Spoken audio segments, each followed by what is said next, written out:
आपने यहाँ पर बिगनिंग से स्टार्ट किया, ठीक है, एक बिगनर ने बिगनिंग से स्टार्ट किया, ठीक है। तो इसमें आप कहाँ क्या करोगे, पहले देखोगे कि भाई पीवाईक्यू क्या है, पेपर्स कैसे आ रहे, क्या सिलेबस है, ठीक है। तो आपने देखा अपने पीवाईक्यू को और आपने देखा प्लस सिलेबस अपना, राइट। अभी इसके बाद क्या बात आती है कि सेकंड पॉइंट पे आपने अपना मेंटर चूज किया कि आपको कौन कौन से सब्जेक्ट किससे पढ़ने हैं, मतलब बेसिक्स के लिए, ठीक है। अब बेसिक्स जब आप पढ़ लोगे, ठीक है, बेसिक्स में आपके पास स्पेशली क्वांट, रीजनिंग और इंग्लिश ये है जिनका बेस आप सबसे पहले स्टार्ट करते हो। ऐसा नहीं है कि आप सीधे मेंस पढ़ने लगते हो, आप इनके बेसिक्स स्टार्ट करोगे जो भी इनके चैप्टर्स होंगे, ठीक। नाउ यहाँ से आपकी स्टार्ट होती है असली प्रिपरेशन, जिस पे आपको शुरू से ही फोकस करना है कि लाइक बेसिक्स को क्लियर करने में आपने 2.5 मंथ्स एटलीस्ट ये आपका ले जाएगा। बट इसके बीच आप क्लासेस भी कर रहे होगे, साथ में अपना प्रैक्टिस भी करोगे। Third thing is practice.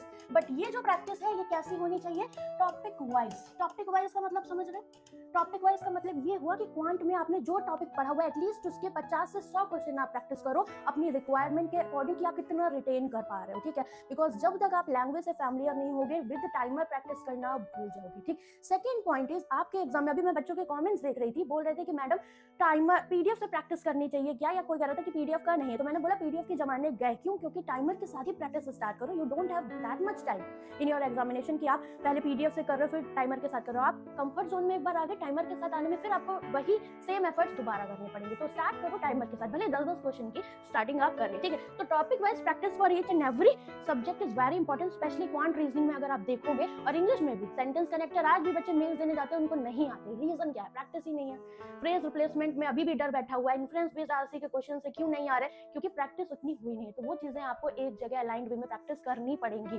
Fourth point is आप जिस एग्जाम को टारगेट कर रहे हो, ठीक है, तो एग्जाम की टारगेट स्टडी होना इंपॉर्टेंट है। You all know SBI PO, IBPS PO का डिफरेंट लेवल रहता है, आरआरबी पीओ हो गया, एसबीआई क्लर्क मेंस हो गया, इनके डिफरेंट लेवल है, IBPS clerk, RRB clerk mains के डिफरेंट लेवल है। दैट मींस कहीं ना कहीं एग्जाम वाइज जिस एग्जाम को, क्योंकि बहुत सारे एक्स सर्विसमैन भी होते हैं या बहुत सारे बच्चे क्लर्क को टारगेट करते हैं, बहुत सारे पीओ को, तो आपको अपना जो भी टारगेट है उसको समझना इंपॉर्टेंट है, राइट। ये जो चीजें मैं बता रही हूँ ना कि आपकी ये जो फ्रेमिंग है आप लोग रिलेट कर पाओगे कि आप कहां पर लैग करके गए हो अपने एग्जाम में, ठीक है। एग्जाम वाइज प्रैक्टिस हो गई। Fifth one is your topic wise exam wise, then इसके बाद आपके मॉक्स और अपनी एडिशनल प्रैक्टिस जहां पर आप लैग कर रहे हो, ठीक है। ये बहुत इंपॉर्टेंट चीज है, क्योंकि मार्क्स नहीं दोगे आपको पता नहीं लगेगा आप कहां पर लैग कर रहे हो। टाइमर के साथ प्रैक्टिस नहीं करोगे तो आपको पता कैसे लगेगा मुझे कहां वर्क करना है। तो खुद की कमियों को भी वीकली अपना यहाँ पर देखना है कि हम कितना कर पा रहे हैं। तो इनपुट के साथ साथ आउटपुट इज वेरी इंपॉर्टेंट। जितने भी फिजिक्स वाले होंगे वो इस बात को समझ रहे होंगे, ठीक। चलिए